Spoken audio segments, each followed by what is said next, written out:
I can still remember seeing it on the news, never thinking that I too would have to experience the devastation of losing someone that I love. The person that I love was my husband. He died February 19th, 2021 to COVID. We have three children together. And of course, I never thought that not only would my husband get sick from COVID, but myself, and that we both ended up in the hospital where I made it out of the hospital, but my husband did not. And so I have met two wonderful people in Ruth and Muhammad, where I absolutely love what they're doing. I want to say from the bottom of my heart, I appreciate you. I cannot tell you how much it means to be able to see loved ones on a wall, to be able to be memorialized, to be able to be remembered for the impact that they have made on their family members' lives. I will most certainly say that just this journey of grief that Michael even mentioned is different. It's different from everyone. And it has been a slow progression for me as well. Because I was a happy wife. I had the life. I had it all, the picket fence, the dog, everything, had everything.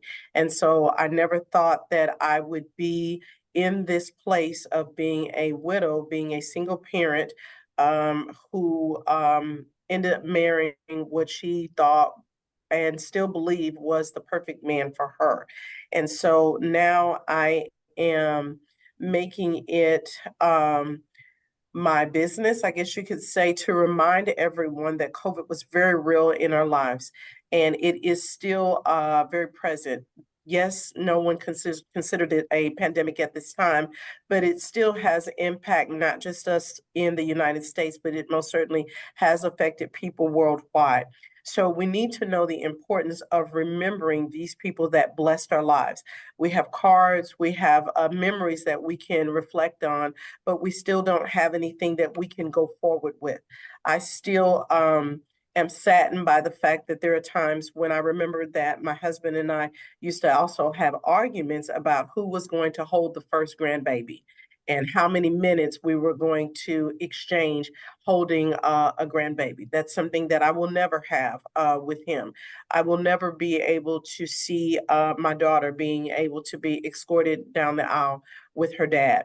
So it is things like that that sadden me because I still remember when my husband and my daughter rode bikes together on their way to school.